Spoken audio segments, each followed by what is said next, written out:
Welcome to Blizzard Fire. We hope this video helps fire up your solution. You have the essentials: subscription, code, and a resource group. First, pick an app service plan and region because performance and cost depend on it. Choose Linux for containers or Windows for NET framework.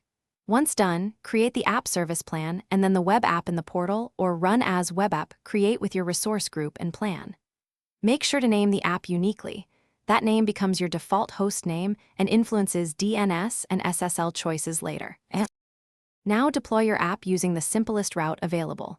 Zip deploy for static builds, GitHub Actions for CI/CD, or container image from ACR for microservices. While deploying, set app settings and connection strings in configuration because environment variables keep secrets out of code. Once deployed, configure a startup command and health check path so the platform can manage restarts and routing. If you use deployment slots, make sure settings that finish by mapping a custom domain and enabling SSL so users see secure URLs. App Service Managed Cert Simplify Renewal. Next, configure scaling.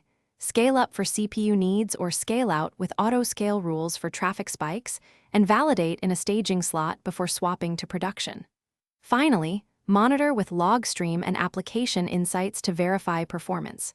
If your app fails to start, check startup logs and application insights.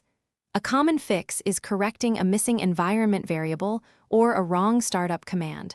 Update configuration and restart.